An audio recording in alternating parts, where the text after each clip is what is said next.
দর্শক, ভ্রমণ মানে শুধু দেখার জায়গায় নয়, ভ্রমণ মানে সেই জায়গার স্বাদকে নিজের আত্মার সঙ্গে মিশিয়ে নেওয়া।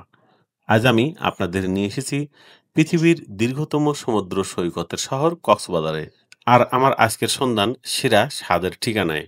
আমি দুপুরের খাবার খেতে চলে আসলাম শহরের অন্যতম অভিজাত এবং বিখ্যাত খাবার হোটেল হোটেল রূপসী বাংলাতে। ভেতরে প্রবেশ করতেই রুচিশীল এবং সুন্দর ইন্টেরিয়র ডেকোরেশন আপনার নজর কাড়তে বাধ্য। এটি শুধু একটি সাধারণ খাবার হোটেল নয়, এর পরিবেশে রয়েছে অন্যরকম একটি আভিজাত্যের ছোঁয়া। চারিদিকে তাকালে বোঝা যায় এখানে শুধু ক্ষুধা মেটানোর জন্য নয়, মানুষ আসে সুন্দর একটি পরিবেশে মানসম্মত খাবার উপভোগ করতে। দেখুন হোটেলের ভিতরে ভোজন রসিক মানুষের কি পরিমাণ ভিড়। এই ভিড়ই বলে দেয় রূপসী বাংলা হোটেলের খাবারের খ্যাতি কতটা বিস্তৃত।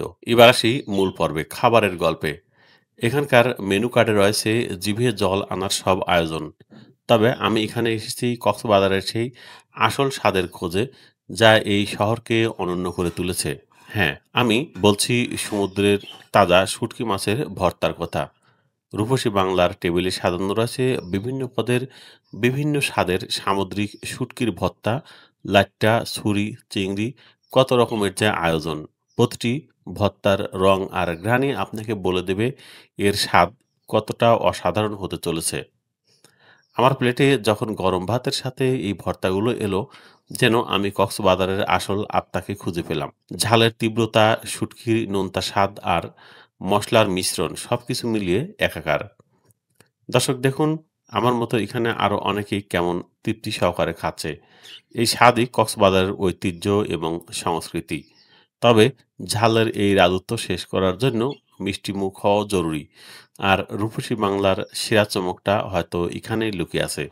আমি অর্ডার করলাম তাদের বিখ্যাত ফিরনি।